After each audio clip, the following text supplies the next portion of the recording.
Hello students, आज हम start करने जा रहे हैं इंटरनेशनल रिलेशन का सबसे इम्पोर्टेंट टॉपिक इडियोलॉजी। आज हम इस सेशन में करेंगे meaning and features of aetiology. क्योंकि इडियोलॉजी है, हर एक कंट्री की इडियोलॉजी बहुत इंपॉर्टेंट रोल प्ले कर रही है इंटरनेशनल रिलेशन में, फॉरेन पॉलिसी में। अगर हम कोल्ड वॉर की बात करते हैं, जो वर्ल्ड में कोल्ड वॉर हुई थी उसका रीजन भी कहीं ना कहीं इडियोलॉजी थी।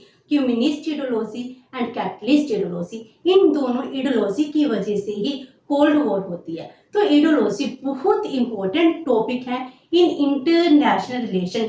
इंटरनेशनल रिलेशन में जब हम एक कंट्री दूसरी कंट्री के साथ अपने रिलेशन को डिफाइन करती है, एक्सप्लेन करती है, तो कहीं ना कहीं उसकी जस्टिफिकेशन कैसे होती है? By the aetiology. तो इडियोलॉजी इतनी इंपॉर्टेंट है कि हर एक स्टेट के एक्शंस हैं, उसके पॉलिसीज हैं, उसके प्रोग्राम्स हैं, कहीं ना कहीं इडियोलॉजी के ऊपर डिपेंड करते हैं।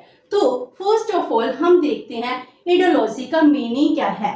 Aetiology it is the set of ideas. Ideology क्या होती है? It is a set of ideas that deals with politics, society, economy. Mean जे एक स्टेट की पॉलिटिकल, सोशल, इकोनॉमिक जो प्रॉब्लम्स हैं, एक्टिविटीज हैं, उनके साथ जे रिलेटेड है, उनके आइडिया के साथ जे इडियोलॉजी रिलेटेड होती है। इसीलिए हम कहते हैं जो इडियोलॉजी है it less down the values and preferences. हम इडियोलॉजी में क्या करते हैं? कौन सी वैल्यूज है, कौन से प्रेफरेंसेस है in both ends and means. It means क्या है?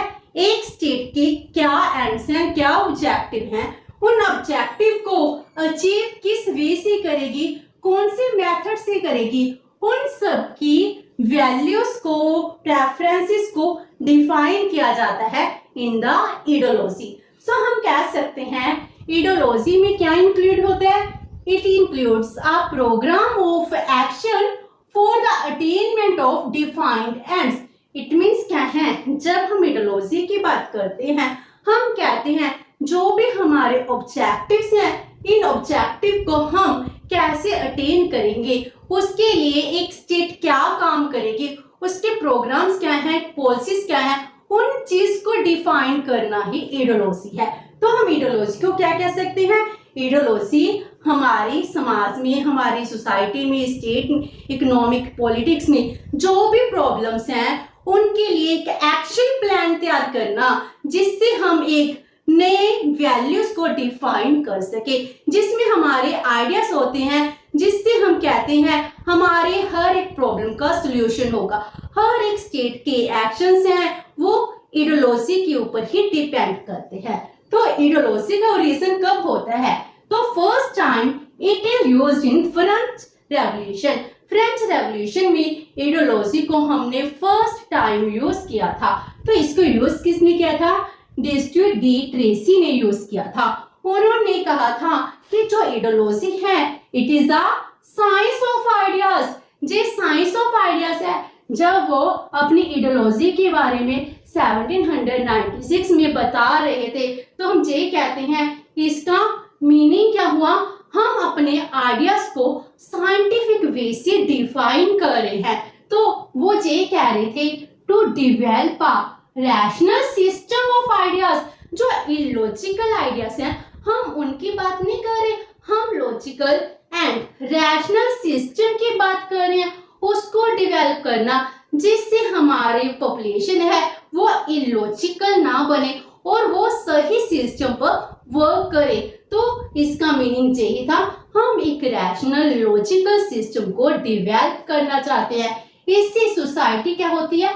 ट्रांसफॉर्म हो जाती है, transform into rational and scientific society. जो इलॉजिकल सोसाइटी नहीं होगी, नई मॉडर्न डिवेल्प सोसाइटी होगी जो साइंटिफिक मेथड्स पर बिलीव करती है, जो रैशनल है। तो इसका ओरिजिन 1796 में हम देखते हैं जब फ्रेंच रेवोल्यूशन स्टार्ट होती है। नाउ डेफिनेशन, इसकी डेफिनेशन क्या है? According to C.P. Schiller, उन्होंने कैसे डिफाइन किया है? He said an ideology it is a system of abstract ideas। It means क्या है? हमारे जो अब्स्ट्रैक्ट आइडियाज हैं उनको कंक्रीट में शेप देंगी। तो हमारे माइंड में जो आइडियाज आते हैं उनका एक सिस्टेमेटिक स्टडी है। It is a system of abstract ideas held by individual और ग्रुप। हो सकता है वो एक पर्सन के आइडियाज हो सकता है वो एक ग्रुप के आइडियाज हो, विच purports to explain reality, जो क्या करते हैं, रियलिटी को एक्सप्लेन करते हैं। And they express value goals, वो बताते हैं कि हमारा ऑब्जेक्टिव क्या है, हम क्यों इस आइडियोलॉजी को, इस व्यू को डिफाइन कर रहे हैं। And it contains programs of action for the rejection और attainment of the kind of social order in which its proponents believe the goal can best be realized। देखो इसने कितनी बड़ी डेफिनेशन दे दी है। मीन्स हम ये कह रहे हैं एक अब्स्ट्रैक्ट आइडिया है, किसका, एक इंडिविजुअल का या एक ग्रुप का, जिससे हम एक रियलिटी को एक्सप्लेन करते हैं। जो रियलिटी किसको रिप्रेजेंट करती है, हमारे ऑब्जेक्टिव को, जिसमें ऑब्जेक्टिव को अचीव करने के लिए हमारे प्रोग्राम्स को डिफाइन किया जाता है कि हमारे कौन से प्रोग्राम्स हैं, हम कैसे अटेन करेंगे फॉर द रिजेक्शन और attainment of the kind of social order. It means क्या है, जो हमारा social order, social value, belief जो कुछ चल रहा है उसको हम एक्सेप्ट करेंगे या रिजेक्ट करेंगे। इन विच जिसमें इनके सपोर्टर्स हैं वो बिलीव करते हैं they can be best realised. अगर हम एक समाज को बदलना चाहते हैं, हम इम्प्रूवमेंट चाहते हैं, तो जो हमारी आइडियोलॉजी है वो आइडियोलॉजी में ही हर एक पर्सन का वेलफेयर होगा। आइडियोलॉजी ही रियलिटी में कन्वर्ट हो सकती है। तो हम ये कहते हैं एक आइडियोलॉजी जिससे हम सबका वेलफेयर होगा। इस चीज को सेचाइलर ने हमको डिफाइन किया है, जिससे हम कहते हैं रियलिटी में कन्वर्ट कर देंगे किसी के अब्स्ट्रैक्ट आइडियाज को। तो ये था meaning, origin and definition. Now characteristics of the ideology. इसकी क्या कैरेक्टरिस्टिक्स है? First one is a coherent set of views. Ideology क्या है? It is a set of ideas, values, beliefs. इसमें जितने भी वैल्यूज होती हैं, आइडियाज होते हैं, प्रोग्राम्स होते हैं, पॉलिसीज होती है, हर एक का सेट ऑफ आइडिया है। हम आइडियोलॉजी में अपने वैल्यू, बिलीव्स, आइडियाज तो बता रहे हैं, तो ये क्या हो गया? सेट ऑफ वैल्यूज हो गया, जिसमें हम अपनी व्यू को एक्सप्रेस कर रहे हैं। Number 2, perspective of a phenomena. ये किससे रिलेटेड होते हैं? जो सोशल है, इकोनॉमिक है, पॉलिटिक्स है, किसी भी फिनोमिना से रिलेटेड हो सकते हैं। Ideology of social, political, economic matters में भी हो सकती है। जो भी हमको लगता है समाज में जो ईवल है, इस ईवल को खत्म करना चाहिए, उसके अगेंस्ट हमारी आइडियोलॉजी क्रिएट हो जाती है। तो ये किसी भी फिनोमिना से रिलेटेड हो सकती है। Number 3, develop by intellectual elites. ये किसके द्वारा डेवलप की जाती है? जिसको नॉलेज होती है, किसी इंटेलेक्चुअल एलिट के द्वारा ही डिफाइन की जाती है, किसी फिलोसफर के द्वारा जिसको एजुकेशन की नॉलेज है, उसके बिलीव्स हैं, जो अपनी व्यूज को एक्सप्रेस कर सकता है, वही तो आइडियोलॉजी को डिफाइन करेगा। वही तो कहेगा कि हाँ, जो समाज में चल रहा है उसको एनालाइज कर रहा है, उसके बाद लगता है इसमें कुछ चेंज लाने की जरूरत है, तभी तो वो अपनी नई आइडियोलॉजी देता है। इसीलिए हम कहते हैं ये किसी इंटेलेक्चुअल एलिट्स के द्वारा ही डेवलप की जाती है। जैसे हम कहते हैं एक फिलोसफर हो गए, एक एजुकेशनलिस्ट हो गए, जूरिस्ट हो गए, जिनको अपने मैटर में बहुत ज्यादा नॉलेज होती है, पूरी सोसाइटी को क्रिटिकली एनालाइज करते हैं, उसके बाद ही नए व्यूज देते हैं। तो आइडियोलॉजी का जन्म एक इंटेलेक्चुअल एलिट के द्वारा ही होता है। जैसे हम कार्ल मार्क्स की बात करते हैं, कार्ल मार्क्स एक फिलोसफर थे, बहुत ज्यादा इंटेलेक्चुअल एलिट थे, जिन्होंने कैपिटलिज्म के अगेंस्ट सोशलिज्म को डेवलप किया था। And fourth one is logical. जो आइडियोलॉजी है ये लॉजिकल होती है। अगर इलॉजिकल होगा कौन मानेगा? आइडियोलॉजी क्या है? हम ये कहते हैं ना, जब भी हम इडियोलॉजी की बात करते हैं, develop a rational system of ideas, जिसमें इलॉजिक की कोई बात नहीं होती, तभी तो लोग मानते हैं। अगर जो कुछ पहले से चलता आ रहा है वो इलॉजिकल है। अगर हम समाज में चेंज चाहते हैं, हम चाहते हैं हमारी इडियोलॉजी प्रिवेल करे, जो ही डेवलप होनी चाहिए, तो उसके पीछे कोई ना कोई साइंटिफिक लॉजिक होना चाहिए, जिसको सुनने वाला कहे ये बात बिल्कुल करेक्ट है, तो लॉजिकल होती है हमारी इडियोलॉजी। इडियोलॉजी हमेशा साइंटिफिकली लॉजिकली एक्सप्लेन की जाती है। जैसे हम मार्क्स की कैपिटलिज्म के अंगेंस्ट जो सोशलिज्म की इडियोलॉजी है, हम इसको क्या कहते हैं, साइंटिफिक सोशलिज्म कहते हैं। तो उसकी इडियोलॉजी क्या है, लॉजिकल है, साइंटिफिक है, तभी तो ये बहुत ज्यादा प्रिवेल की है।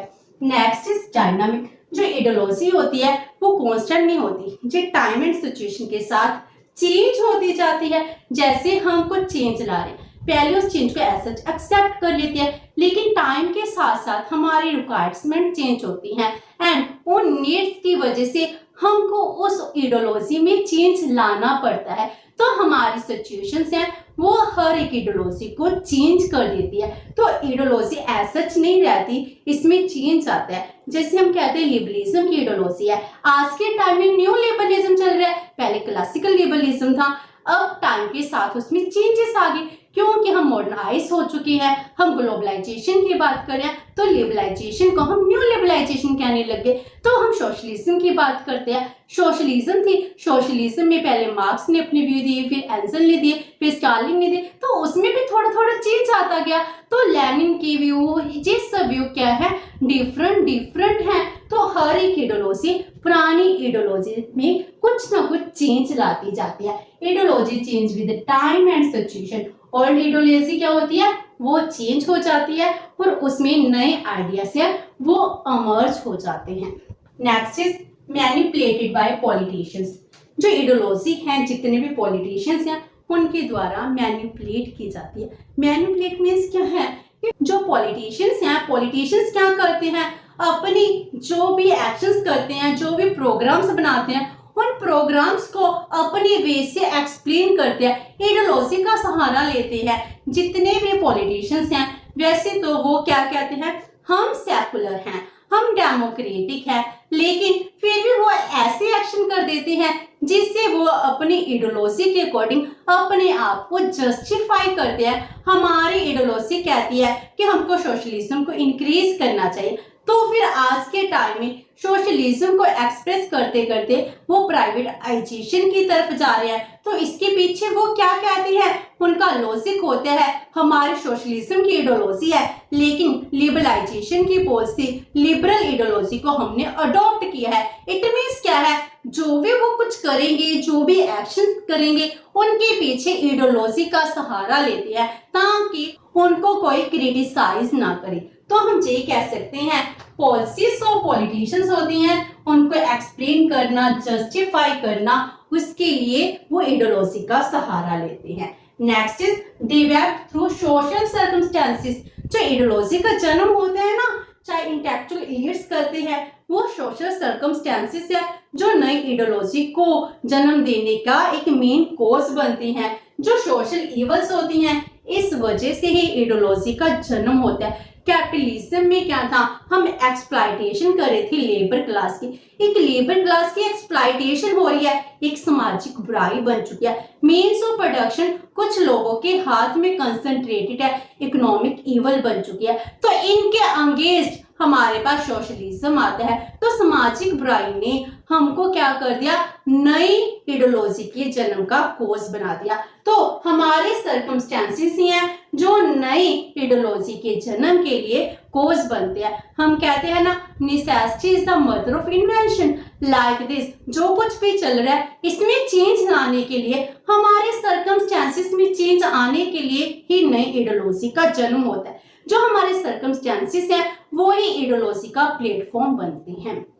And last one is action oriented. जो इडियोलॉजी है वो एक्शन ओरिएंटेड होती है। इट मीन्स क्या है, जितने भी प्रोग्राम्स हैं उनको वो रियलाइज करने की कोशिश करते हैं। जैसे हम सोशलिज्म की बात करते हैं, सोशलिज्म में क्या है, हम ये कहते हैं सोशलिज्म ये हर एक प्रॉब्लम की सोल्यूशन है, इकोनॉमिक मीन्स ऑफ प्रोडक्शन है, वो किसके होने चाहिए, स्टेट के होने चाहिए, ताकि लेबर क्लास की एक्सप्लॉयटेशन हो। इट मीन्स क्या है, वो चीज देखने लग जाते हैं अगर सोशलिज्म एस्टैब्लिश होगा तभी समाज का वेलफेयर हो सकता है। उनके लिए सिर्फ किसकी आइडियोलॉजी सबसे इंपॉर्टेंट होती है, जो हमने डिवेल्प किया। हम जिस आइडियोलॉजी को प्रेफर करते हैं, हम उसी की सक्सेस के लिए कामना करते हैं, उसके लिए हमें सब कुछ सही लगता है एंड हमें दूसरी आइडियोलॉजी गलत लगने लग जाती है। तो जो आइडियोलॉजी होती है एक्शन ओरिएंटेड होती है, हमको लगता है कि इसी आइडियोलॉजी के थ्रू हम डिवेल्प कर सकते हैं। तो ये थे फीचर्स ऑफ आइडियोलॉजी, जिसमें हम कह सकते हैं कि आइडियोलॉजी से ही हम अपने आप को इंटरनेशनल लेवल पर जस्टिफाई करते हैं। तो विद दिस हमारा आइडियोलॉजी का मीनिंग एंड फीचर्स कंप्लीट होता है। नेक्स्ट सेशन में हम करेंगे role of ideology in international relation then foreign policy. Hope so कि आपको ये सेशन अच्छा लगा होगा। अगर आपकी कोई क्वेरी है तो post in the comment box and video अच्छी लगी तो please like and share with your friend. Thank you so much and have a nice day.